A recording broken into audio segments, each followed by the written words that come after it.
libro Cartas Pastorales y Escritos por Monseñor Marcel Lefebvre. Cartas y avisos a la diócesis de Dakar, 1947-1962. Normas misioneras. Pronto hará 7 años que estamos colaborando con la obra de evangelización del Senegal. Me ha parecido, pues, oportuno confiaros por escrito algunas directivas, consejos y estímulos que parecen tanto más urgentes cuanto que por todas partes se organizan contra la Iglesia o lejos de ella los que procuran, si no desgarrar el rebaño que nos ha sido confiado, por lo menos impedir que crezca. Por lo tanto, nos ha llegado la hora de unirnos más en la acción común, haciendo desaparecer un cierto egoísmo apostólico que vive encerrado en nosotros y que lleva por principio, o peor aún, por cierta pereza, a no considerar con un corazón holgado y un sentido esclarecido sobre las realidades en que vivimos la tarea que tenemos encomendada. Os invito, pues, a un doble esfuerzo. Esfuerzo de comprensión profunda de vuestro sacerdocio y de nuestra unión. Hay que recordar sin cesar aquellas palabras de nuestro Señor. Yo os elegí para que vayáis y deis fruto y vuestro fruto permanezca. Juan 15:16. Está claramente expresado en el pensamiento de nuestro Señor que vayamos adelante, evitando confinarnos en costumbres rutinarias y tener como única consigna copiar servilmente a los que nos han precedido. Ellos en su tiempo tomaron la delantera. Para proseguir su obra y parecernos a ellos, nosotros tenemos que tomar también la misma postura. Por eso, nuestro apostolado no tiene que consistir en una idea preconcebida. El celo de un San Pablo, de un San Agustín, de un San Francisco de Asís y de un San Juan Bosco proceden de la misma fuente, aunque se ejercieron de modo distinto.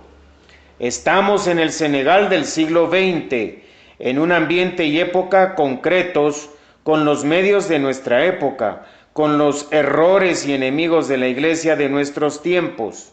Tenemos que estar constantemente atentos y despiertos para el crecimiento del rebaño que se nos ha confiado. Debemos tener ese sentido de Cristo, que cita San Pablo en la primera epístola a los Corintios, capítulo 2, versículo 16, sentido de Cristo compuesto de un amor paterno y materno que entiende instintivamente lo que hace falta para que el reino de nuestro Señor avance en las almas, que adivina y previene el peligro de la ceguera espiritual y de la corrupción de los corazones. El verdadero amor es psicológico. No es algo que podemos ver en el corazón de una madre. Con nuestras ovejas y todos los que nos son confiados, debemos tener el amor materno de la Iglesia. De este modo, adivinaremos las necesidades de sus almas y trataremos de satisfacerlas con el ingenio del celo auténtico. Si nos devora el celo de Dios, comprenderemos a las almas y ese celo nos inspirará sentimientos de humildad y confianza inquebrantables.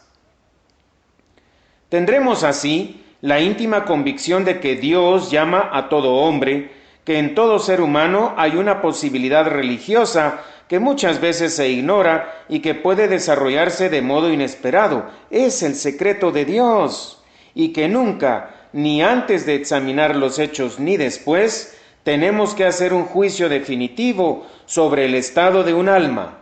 Mientras haya un soplo de vida, hay esperanza. Tendremos también la convicción de que los medios para hacer brotar la fuente de vida en un alma son incontables, y los que hemos intentado en vano pueden funcionar en manos de otro. Uno es el que siembra y otro el que cosecha, dijo San Pablo. El verdadero pastor es humilde, sabe que todo es de Dios y que solo Dios decide. El verdadero pastor trabaja sin descanso y echa la red sin desanimarse nunca. Dios hará lo demás. Hay que evitar, por una parte, la mente estrecha, un tradicionalismo anticuado y estancado que cierra los ojos al materialismo y al ateísmo que invade a la juventud y se encierra en su iglesia contentándose con algunas buenas feligresas y algunos niños que lo rodean. Por otra parte, un espíritu de innovación que huele a herejía, herejía del activismo que descuida la oración, la predicación, la misa dominical de la parroquia y la enseñanza religiosa. Para tener el verdadero espíritu apostólico de la Iglesia, convendría leer de nuevo, con amor, los admirables textos del Catecismo del Concilio de Trento, la encíclica Acer Bonimis de San Pío X, la bula de Urbano VIII para el misal, la bula Divino Aflante de San Pío X, la encíclica Menti Nostra del Papa Pío XII y el primer capítulo del ritual. No quiero extenderme demasiado sobre estos medios que ya conocéis y que son esenciales para que crezca la Iglesia, según la palabra de los apóstoles. Nosotros debemos atender a la oración y al ministerio de la palabra. Hechos 6:4. Lo que nos pide la Iglesia, la esposa de Cristo, es que dispensemos los misterios de Cristo en la oración y anunciemos el Evangelio por medio de la palabra. A hablar para edificar, a hablar para atraer a los misterios divinos. Tal es nuestra sublime misión, como expresa San Pablo. Se abren comillas. Ser ministro de Jesucristo entre los gentiles, encargado de un ministerio sagrado en el Evangelio de Dios, para procurar que la oblación de los gentiles sea aceptada, santificada por el Espíritu Santo. Se cierran comillas. Romanos 15:16.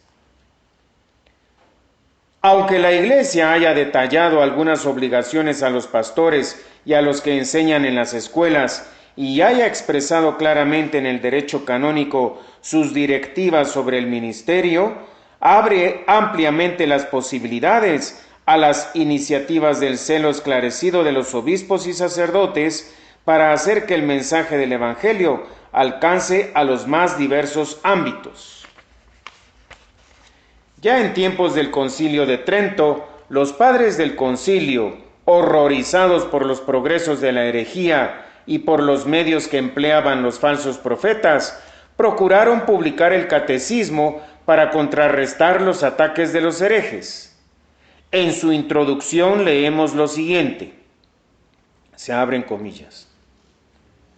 Y en esto, su malicia auxiliada con todas las artes de Satanás ha hecho tales progresos que parece no reconocer límite ni término alguno, de suerte que, si no estuviéramos asegurados con aquella promesa del Salvador, quien afirmó que había puesto en su iglesia un fundamento tan firme que jamás las puertas del infierno podrían prevalecer contra ella, bien pudiéramos temer por su existencia, estando cercada ahora por todas partes de tantos enemigos, tentada y combatida de tantas maneras. Aquellos que se propusieron seducir las almas de los fieles, conociendo que de ninguna manera podían hablar en público con todos, ni comunicar a sus almas las perversas doctrinas, emplearon otro medio. Escribieron también innumerables librillos, al parecer piadosos, con los cuales sedujeron con increíble facilidad los ánimos incautos de la gente sencilla. Por esta razón, los padres del Santo Ecuménico Concilio de Trento, etc., se cierran comillas. Cita a pie de página, Catecismo del Concilio de Trento, introducción número 6-9. Por eso, aquí, del África Occidental Francesa, vuestros obispos, procurando responder a las necesidades actuales del apostolado, durante sus reuniones han buscado medios para difundir el Evangelio y ahondar la fe y la caridad de los fieles, organizando servicios especiales para la enseñanza, las obras, la prensa. 1. La enseñanza. Se refiere particularmente a la escuela y a la formación cristiana de los niños. Es también un medio para atraer al conocimiento de nuestro Señor a las almas que no lo hayan alcanzado. Vemos que en demasiadas escuelas les falta a los niños el sentido cristiano y el deseo de comulgar. Los niños no comulgan bastante, lo que provoca un daño irreparable en su vida cristiana. Algunas de nuestras escuelas todavía no han dado vocaciones o muy pocas, ya se trate de chicas como de chicos. No es algo normal. Sobre la enseñanza, hay que agregar la acción que tenemos que conseguir a toda costa sobre los niños de las escuelas públicas. Intentemos todos los medios para atraer a los niños al catecismo y a la misión. Hay que situar catequistas cerca de las escuelas públicas, mantener buenas relaciones con los maestros y visitarlos para atraer su benevolencia. ¿A cuántos niños se podría llegar y hacer cristianos si se los pudiera atraer? Dejo deliberadamente de lado las escuelas superiores en las que trataremos de realizar algo nosotros mismos. Es vuestra responsabilidad velar por todos esos estudiantes de los colegios secundarios o técnicos y de las escuelas o cursos normales. Hay que pensar en el bien que podéis hacer y en la responsabilidad que os incumbe sobre el porvenir espiritual del país. Si no he hablado explícitamente de la enseñanza del catecismo a los niños en general, es que esa ocupación sacerdotal por excelencia va incluida en los medios tradicionales que ya hemos mencionado. Deseo y os animo vivamente a que prosigáis las sesiones pedagógicas desde el punto de vista de la enseñanza en general y del catecismo para los sacerdotes o religiosas docentes, lo mismo que para los catequistas y monitores. 2. Las obras. Se destinan particularmente a continuar el trabajo iniciado en la escuela en la infancia, es decir, completar la formación cristiana, atraer a las almas alejadas al conocimiento del Evangelio, ayudar a la práctica de la vida cristiana en los deberes de Estado y, en definitiva, atraer a las almas a la unión con Jesucristo por el sacrificio de la misa y la comunión. Sin duda alguna, el método con que nuestro Señor nos dio ejemplo para la formación de sus discípulos es un modelo para nosotros. El frecuente contacto individual en pequeños grupos, lleno de confianza y enteramente sacerdotal, tendrá una influencia enorme. Formar un grupo selecto de catequistas, militantes o responsables es, en definitiva, formar a nuestros cercanos auxiliares. Es algo sumamente importante. Tiene que basarse en una instrucción religiosa muy sólida y en una vida sacramental muy asidua. Con todo, no tiene que llevarnos a descuidar los medios de acción más difundidos, orientados a todos los ámbitos y edades. Procuremos no olvidar nunca el principio fundamental, que todo se oriente a una vida interior nutrida con los sacramentos en el marco parroquial. Hay que evitar a toda costa dispersar las parroquias. Es más, la misa cantada del domingo tendría que ser la cita de todo el mundo, clero y fieles, alrededor del altar para la ofrenda dominical. De este modo, nuestras misas vendrán a ser más vivas y se convertirán realmente en el acto vital de la parroquia por excelencia. 3. La prensa. Este medio podía desestimarse en tiempos en que los fieles no sabían leer, pero esto sucede cada vez menos y el rápido avance de la instrucción nos obliga a preocuparnos mucho por el uso de este medio para el apostolado. Pedimos a todos los que deseen informar a sus ovejas o resolver objeciones planteadas contra la Iglesia, que las anoten y nos las hagan llegar. Las expondremos y las refutaremos en forma de diálogo o de otro modo. Esas hojas serán entonces impresas y difundidas en todos los lugares donde puedan hacer algún bien, esclarecer y corregir sin herir la susceptibilidad ni el amor propio. Para completar esta enumeración de los medios de apostolado adaptados a nuestra época y a nuestro vicariato, debemos agregar las obras sociales, las agrupaciones sindicales, profesionales, etc. Es verdad que existen aprehensiones legítimas para sostener sin reservas a los sindicatos debido al espíritu de lucha y de reivindicaciones continuas que muchas veces los anima. Sería un gran error concluir por esto que no tenemos nada que hacer con ellos. Desde luego, debemos alentarlos a seguir existiendo y darles precisamente una finalidad constructiva, inspirándoles soluciones cristianas. Ante los ojos de nuestra juventud se plantean graves problemas. ¿Vamos a abandonarla? Nuestro papel es guiarla, inspirarla y suscitar mediante ella iniciativas apropiadas que les muestren que el sindicato no es únicamente un instrumento de combate. Pronto van a multiplicarse los sindicatos rurales. Procuremos no boicotearlos, sino al revés, interesémonos en ellos y ayudémoslos de todas formas.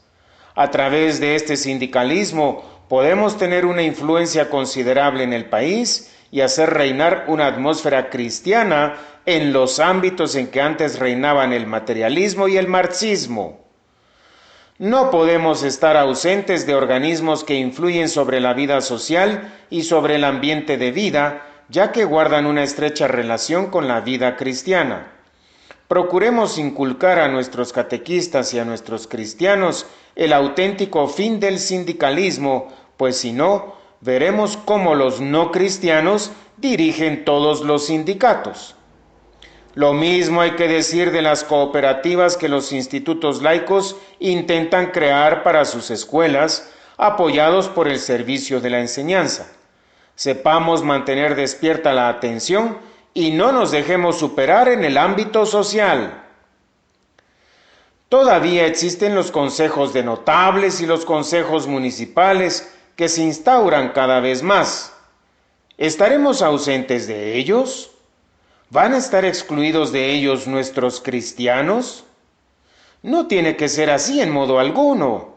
Hay que hacer campaña para tener lugares reservados a los cristianos. Hay que advertirles que no dejen que los traten injustamente.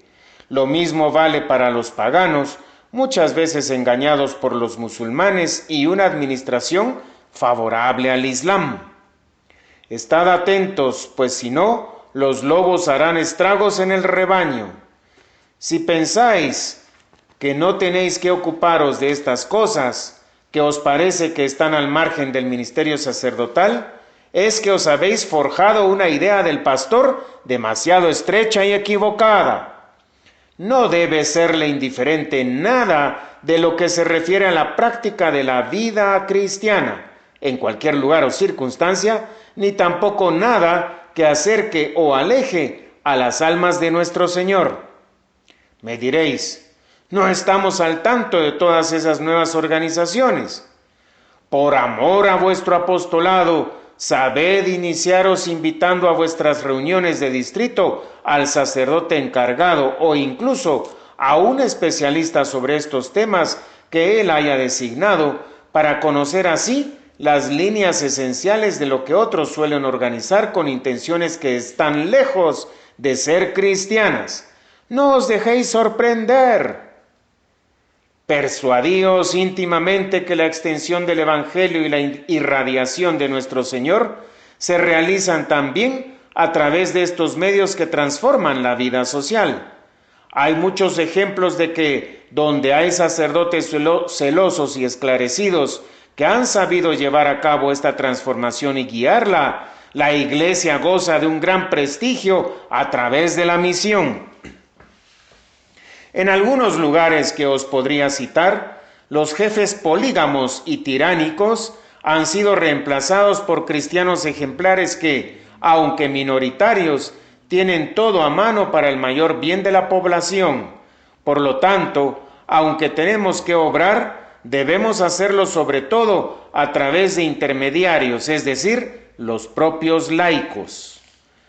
Lo que acabo de explicar para las zonas rurales vale también para las ciudades. Los párrocos deberían procurar trabajar más en equipo y reunir a los fieles responsables de obras y de sindicatos. Me parece bien que un vicario sea encargado como capellán para seguir tal o cual movimiento o que esté encargado de las obras, pero no basta. El párroco no tiene que pensar que ya ha cumplido sus obligaciones con ese nombramiento. Es él quien tiene que agrupar todas las fuerzas vivas de la parroquia para alentarlas al apostolado. Muchos fieles solo desean eso, verse unidos a sus pastores para obrar de modo apostólico. Los vicarios necesitan sentirse sostenidos efectivamente por el responsable de la parroquia. Terminando este capítulo, no puedo hacer nada mejor que recordar las palabras del Papa Pío XII en su encíclica Menti Nostre de 1950. Se abren comillas. De igual manera se favorecerán todas las formas y métodos de apostolado que hoy, por el hecho de las necesidades particulares del pueblo cristiano, adquieren tanta importancia y gravedad. Por lo tanto, habrá que vigilar celosísimamente para que se imparta a todos la enseñanza del catecismo, para que la acción católica y la acción misionera sean ampliamente propagadas y animadas, y asimismo lograr que gracias a la colaboración de seglares bien instruidos y bien formados, se desarrollen cada día las obras que se relacionan con la buena organización de los asuntos sociales, como lo pide nuestro tiempo. Cierre de comillas. Después de haberos dado algunos consejos sobre los medios para realizar nuestro hermoso apostolado, especialmente en el ámbito urbano, quisiera agregar algunas consideraciones sobre el ministerio ejercido a lo largo de nuestras comarcas rurales. Reconozco que nuestros misioneros rurales son pocos en relación con el inmenso trabajo que hay que llevar a cabo y que muchos de ellos se encuentran solos, no digo aislados, pues pueden ver fácilmente a sus compañeros, para una población y un territorio demasiado grandes. Conocemos igualmente la pobreza real de tales misiones, pero incluso ahí tenemos que agradecer a Dios por haber suscitado bienhechores, admirables por su generosidad, pero más aún por su espíritu de fe y de caridad. Las cartas que recibimos nos llenan de confusión viendo que un gran número de personas pobres y enfermos ofrecen donativos, incluso privándose de sus vacaciones y de lo necesario para ayudar a la evangelización del sufrido país. Senegambia Meridional. Allí conocen todas nuestras misiones y los nombres de los sacerdotes y rezan por ellos. Hay enfermos que ofrecen sus sufrimientos por las conversiones. ¡Qué aliento! ¡Qué sostén! En estas misiones es indispensable tener un método de apostolado bien estudiado y seguido de cerca. Cuanto más trabajo hay, más necesario es guardar un gran control de sí mismo, proceder por orden de urgencia y ahorrar tiempo y salud, con el fin de proveer a todas las cosas con continuidad y paz. Enfadarse, ir de un trabajo a otro sin previsión y correr a lo más urgente sin organización, desconcierta, acaba agotando al misionero y termina con la buena voluntad de los catequistas y de los fieles. Desde que pueda hacerse, hay que tener una obra de formación como comienzo de escuela para niños y niñas, sesiones para los catequistas y los novios, que generalmente son catecúmenos, y visitar regularmente a los cristianos y a los catecúmenos. Si una misión cercana puede encargarse de la formación de vuestros cristianos y catequistas, no hay que dudar en confiárselos temporalmente para de este modo poder seguir personalmente mejor a sus catecúmenos y a su grupo de cristianos. Como de hecho esto se podrá hacer pocas veces con todos los que aún hay que formar, habría que procurar tener consigo un verdadero auxiliar, ya sea un hermano o un catequista piadoso y abnegado, hospedarlo convenientemente y retribuirlo de tal modo que las giras se puedan efectuar sin demasiadas preocupaciones para la obra central. ¿Cómo realizar la obra de formación, organizar este programa o prever las visitas? En el centro misional hay que procurar tener una escuela. Si no puede ser reconocida, sea por falta de título, sea por falta de instalaciones, habrá que hacer una escuela catequística que sirva para la formación de futuros catequistas, además de los enviados a la escuela catequística central. Para tener una escuela reconocida hay que estar seguros de contar con lo necesario para que pueda funcionar sin nuestra presencia continua y, por consiguiente, alojar convenientemente a los monitores y también retribuirlos. Si no, nos arriesgamos a que falte todo. La escuela ya no sería tal y tendría mala reputación entre los padres y habría dificultades para realizar el ministerio debido a vuestra presencia necesaria en la escuela. Esperando poder poner en obra una verdadera escuela, habría que pensar en atraer a los niños al catecismo, incluso los de la escuela pública, si es que hay alguna. En algunos vicariatos, así es como se ha destacado la influencia de la misión mediante la acción ejercida sobre la escuela pública. Es evidente que, cuando las circunstancias lo permiten, hay que abrir una escuela y en algunos sectores puede ser más importante fundar una escuela, incluso si por ello hay que disminuir las giras. De todos modos, en la obra de formación central, no hay que perder nunca de vista que el elemento esencial de formación debe ser el establecer entre las almas y nuestro Señor un contacto vivo y personal, y que para alcanzar tal fin hay que emplear el medio establecido por nuestro Señor mismo, que es la frecuencia de los sacramentos. ¿Qué hacer en nuestras giras de visita? La primera cosa es que hay que preverlas, estableciendo el programa de antemano, avisando a nuestros cristianos mediante los catequistas para que no se alejen de los pueblos y aprovechen para tener a punto la capilla y el alojamiento del sacerdote y sus acompañantes, y hagan también algunas provisiones. El catequista y los catecúmenos estarán sobre aviso y podemos estar seguros que algunos días antes de la visita el catecismo será más seguido, las oraciones más regulares y se frecuentará más la escuela catequística. Cuando el programa esté listo, hay que cumplirlo a la letra día por día, evitando a toda costa las promesas en el aire, los horarios imposibles, las visitas a toda prisa y los cambios a mitad de camino. Eso es faltar a la palabra empeñada y, al mismo tiempo, a la consideración con la gente de los pueblos, que son muy sensibles a estas cosas. Desde varios días antes ya se han hecho la ilusión de recibirnos. Si se nos ocurre frustrar su espera 2 o 3 veces, a partir de ese momento, de nada valdrá exigirles la puntualidad e incluso un auténtico aprecio. Aunque es bueno ir acompañado, hay que evitar llegar a los pueblitos con acompañantes inútiles. Son una carga para el pueblo, aprovechan para hacerse servir y acaban estorbando la acción pastoral. ¿Qué hay que hacer en el pueblo?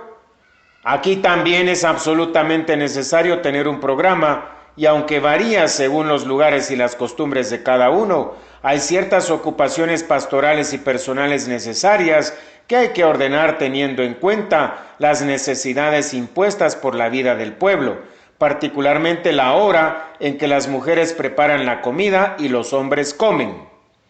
Después de haber saludado a la población y entrado en contacto con ella, procurando saludar primero a los hombres y entre ellos a los notables, se concierta con el catequista el programa del tiempo que vamos a pasar en el pueblo y, Antes de que la gente que ha venido a recibiros se disperse, se publica y se repite para que nadie lo ignore. Con los años, la gente conocerá rápidamente vuestras costumbres.